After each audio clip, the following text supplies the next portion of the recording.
Hello दोस्तों, Radhe Radhe, Ram Ram. Fitter knowledge by Arun sir YouTube channel पर आप सभी का स्वागत है।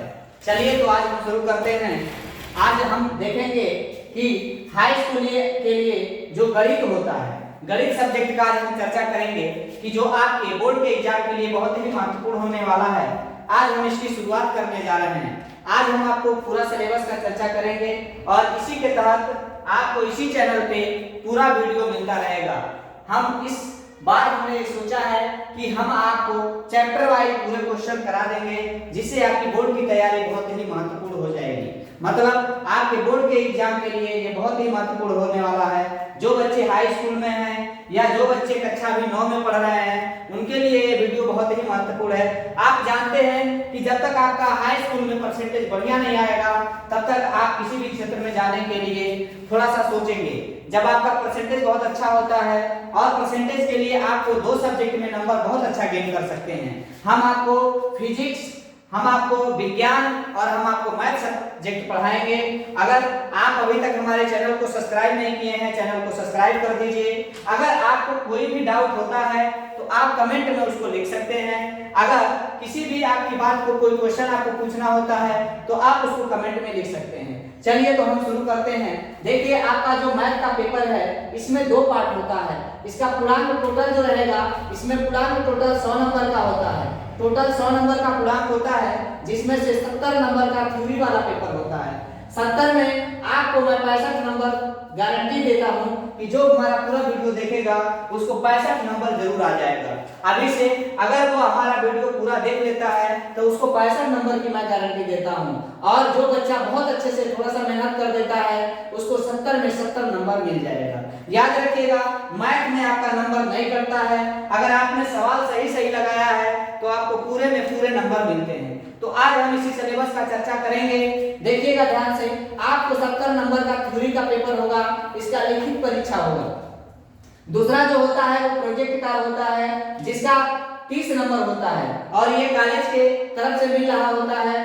आपको मिनिमम कम से कम 22 नंबर मिलेगा और मैक्सिमम आपको 30 नंबर भी मिल सकता है। ये कॉलेज के ऊपर डिपेंड करता है कि आपका उस कॉलेज पे व्यवहार कैसा है, आपने वहां पे प्रोजेक्ट का मतलब कैसा आपने वहां पर परफॉर्मेंस किया है हाफ ईयरली एग्जाम में, या जो आपका मेन एग्जाम होगा जनवरी या फरवरी में जो हो रहा होता है, उसमें आपने कितना गेन किया है, उसके हिसाब से ये नंबर मिला होता है। तो इसमें मान लीजिए अगर आपका नंबर मान लेते हैं, एक नंबर हम मान लेते हैं कि 25 बन गया, उधर से आपने 65 नंबर पाया, तब भी आपका जो नंबर हो जाएगा वो नंबर हो जाएगा 90। अगर मतलब 65 नंबर आप थ्योरी में पा जाते हैं और 25 इधर से पा जाते हैं, तो मिनिमम नंबर जो निकल के आएगा वो 90 नंबर हो जाएगा। और 90 नंबर आपके मैथ में बहुत ही अच्छे मार्क होते हैं। किसी भी परीक्षा में परसेंटेज को बनाने के लिए अगर 90 नंबर पा रहे हैं तो बहुत अच्छा परसेंटेज है। चलिए देखेंगे, हम चर्चा करेंगे इसमें हमें क्या क्या देखना है, कौन कौन से चैप्टर पे ज्यादा फोकस करना है। तो देखिए, इसको हमने 7 इकाइयों में इसको सिलेबस के अनुसार हमने दिखाया है कि जो बोर्ड का एग्जाम है वो हमारा 7 इकाई में हमको पढ़ना है। इकाई 1, इकाई 2, इकाई 3, इकाई 4, इकाई 5, इकाई 6 और इकाई 7। 7 इकाई में इसको बांटा है। पहले इकाई में संख्या पद्धति है, नंबर सिस्टम है। दूसरे में अलजेब्रा है, बीजगणित है। तीसरे में कोऑर्डिनेट ज्यामिति है, मतलब निर्देशांक ज्यामिति है। चौथे में आपको ज्यामिति है और 5वां में आपका त्रिकोणमिति है, ट्रिग्नोमेट्री है। 6वां में आपका मेंसुरेशन है। कौन सा चैप्टर है? मेंसुरेशन है। 7वें में आपको सांख्यिकी है। क्या है? सांख्यिकी है। देखिए, इसका हमने नंबर भी बांट रखा है। संख्या पद्धति में आपको 5 नंबर का आएगा, बीजगणित में 18 नंबर आएगा, निर्देशांक ज्यामिति में 5 नंबर, ज्यामिति में 12 नंबर, त्रिकोणमिति में 10 नंबर, मेंसुरेशन में 10 नंबर, सांख्यिकी में 10 नंबर। ध्यान दीजिएगा, सबसे जो महत्वपूर्ण चैप्टर हो जाते हैं, chapter number 4, chapter number 5, chapter number 6, chapter number 7, ये आपको बहुत ही महत्वपूर्ण है इनसे पढ़ना। और इधर से ये 18 नंबर याद रखिएगा। जो बच्चा इसके पर डे 2 घंटा मेहनत करेगा उसका नंबर बहुत अच्छा गेन होगा। अब हम ये भी चर्चा कर लेते हैं कि आपको कौन कौन सा चैप्टर पढ़ना है। ध्यान दीजिएगा, आपको जो संख्या पद्धति है इसमें एक क्वेश्चन आएगा और ये हमारा जो नंबर रहेगा, चैप्टर का जो नाम है वो है हमारा वास्तविक संख्या। क्या है? रियल नंबर हमको पढ़ना है, वास्तविक संख्या हमको पढ़ना है। इसमें हम देखेंगे कि हमको एलसीएम, एचसीएफ, आपको परिमेय संख्या, अपरिमेय संख्या, ये हमेशा सवाल आ रहा होता है और इससे मात्र 5 नंबर आएगा।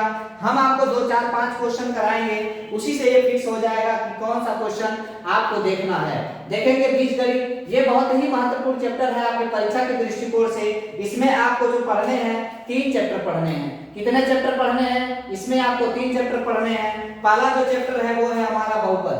पहला चैप्टर क्या है? तो वो है हमारा बहुपद। दूसरा जो चैप्टर है वो है हमारा 2 चरों वाले रैखिक समीकरण, 2 चरों वाले रैखिक समीकरण, रैखिक समीकरण।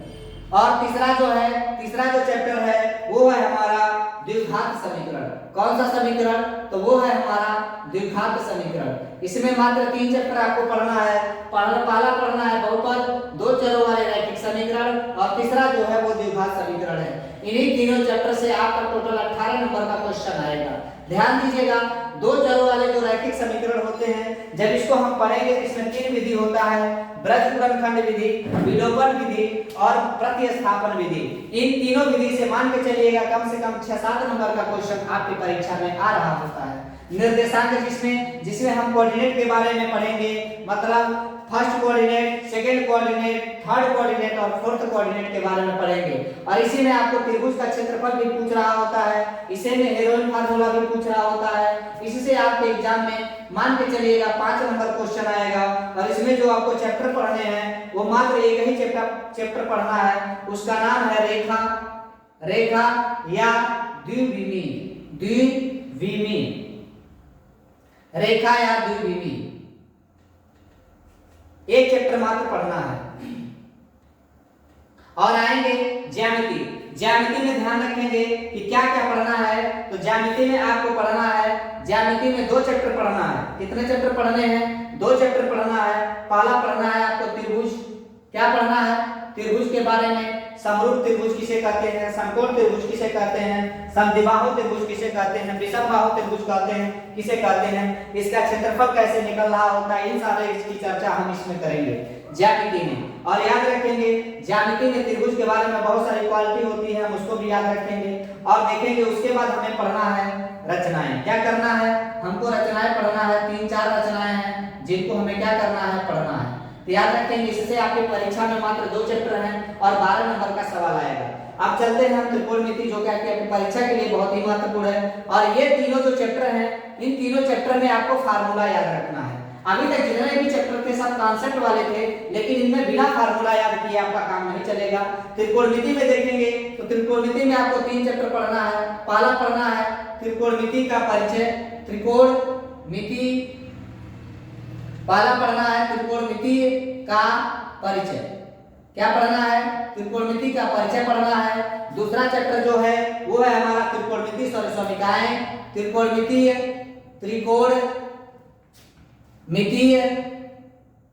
सर्वसमीकाएं। त्रिकोणमितीय सर्वसमीकाएं। और तीसरा आपको पढ़ना जो है वो है हमारा ऊंचाई और दूरी। क्या पढ़ना है? तो हमको पढ़ना है ऊंचाई और दूरी।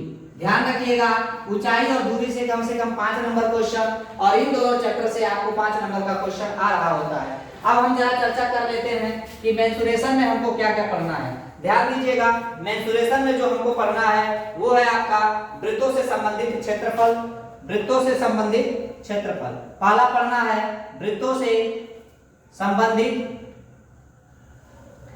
संबंधित क्षेत्रफल, मतलब वृत्त का क्षेत्रफल क्या होता है, अर्धवृत्त का क्षेत्रफल क्या होता है, गोला का क्षेत्रफल क्या होता है। और दूसरा पढ़ना है हमको, पहला चैप्टर तो ये है वृत्तों से संबंधित क्षेत्रफल, दूसरा है पृष्ठीय क्षेत्रफल। क्या है? पृष्ठीय क्षेत्रफल और आयतन। पृष्ठीय क्षेत्रफल और आयतन, मतलब जो त्रिविमीय आकृतियां होती हैं उनके बारे में पढ़ना है। जैसे आपका शंकु हो गया, गोला हो गया, बेलन हो गया, आपका ये सब बारे में हमको पढ़ना है। उनका पृष्ठीय क्षेत्रफल क्या होता है, उनका आयतन क्या होता है, उनका संपूर्ण पृष्ठीय क्षेत्रफल क्या होता है। इसका फार्मूला अगर हमें याद रहता है तो सारे क्वेश्चन आपसे बन जाएंगे। अब चलेंगे लास्ट जो है, इसमें मात्र 2 ही चैप्टर पढ़ना है। वृत्तों से संबंधित क्षेत्रफल पढ़ना है, पृष्ठीय क्षेत्रफल और आयतन पढ़ना है। अब जो लास्ट चैप्टर है वो है हमारा सांख्यिकी। सांख्यिकी में याद रखेंगे मात्र एक ही है कि आपको माध्य पढ़ना है। क्या पढ़ना है? माध्य पढ़ना है, माध्यिका पढ़ना है, माध्य है, माध्यिका है और हमारा क्या है? बहुलक है। क्या है हमारा? बहुलक है। इसी तीनों से आपका 10 नंबर का क्वेश्चन आएगा। और संचयी बारंबारता ग्राफ है, संचयी बारंबारता ग्राफ है। याद रखेंगे हमने सारे चैप्टरों का चर्चा कर दिया है। ध्यान रखिएगा, फर्स्ट में आपको मात्र एक चैप्टर पढ़ना है, सेकंड में आपको 3 चैप्टर पढ़ने हैं, बहुपद, दो चरों वाला रैखिक समीकरण, द्विघात समीकरण। तीसरे वाले चैप्टर में आपको 5 नंबर का मात्र एक चैप्टर पढ़ना है। ज्यामिति में आपको त्रिभुज और रचनाएं पढ़ना है। त्रिकोणमिति में आपको 2 चैप्टर पढ़ना, 3 चैप्टर पढ़ना है। त्रिकोणमिति का परिचय, त्रिकोणमिति सर्वसर्मिकाएं और ऊंचाई और दूरी। मेंसुरेशन से मात्र आपको 2 चैप्टर पढ़ना है, वृत्तों का क्षेत्रफल और पृष्ठीय क्षेत्रफल और आयतन। और तीसरे चैप्टर जो लास्ट है सांख्यिकी, उससे आपके जो क्वेश्चन आएंगे 10 नंबर का, माध्य, माध्यिका और बहुलक। अभी तक हमने मात्र सिलेबस का चर्चा किया है कि आपके सिलेबस में कौन से चैप्टर से कितना कितना नंबर आएगा। याद रखिएगा, आपका फोकस मात्र 5 चैप्टर पे होना चाहिए। बीजगणित पे होना चाहिए, ज्यामिति पे होना चाहिए, त्रिकोणमिति पे होना चाहिए, मेंसुरेशन पे होना चाहिए, सांख्यिकी से होना चाहिए। ये जो तीनों आपके चैप्टर हैं, ये चैप्टर फार्मूला बेस हैं और इन आपको 2 चैप्टर में जो है वो आपको कॉन्सेप्ट बताना है। क्या याद रखना है? कॉन्सेप्ट याद रखना है। निर्देशांक ज्यामिति और संख्या पद्धति को हम लास्ट में देखेंगे, क्योंकि इससे क्वेश्चन कम आते हैं। इसका सिलेबस थोड़ा सा पेचीदा है, मतलब बड़ा है, और कोई बात नहीं है। इससे मात्र क्वेश्चन 5 नंबर का आएगा, इससे मात्र क्वेश्चन 5 नंबर आएगा। और ये भी डिफाइन है कि क्वेश्चन आएगा कौन सा, एलसीएम एचसीएफ आएगा या तो आपको परिमेय संख्या सिद्ध करने के लिए आएगा। चलिए, अभी तक अगर आपने चैनल को सब्सक्राइब नहीं किया है, चैनल को सब्सक्राइब कर दीजिए तथा अपने दोस्तों में इसे शेयर कर दीजिए। अगर आपने कोई भी आपको डाउट होता है तो आप कमेंट कर सकते हैं, और इस वीडियो पसंद आया हो तो ज्यादा से ज्यादा लोगों में इस वीडियो को शेयर करें।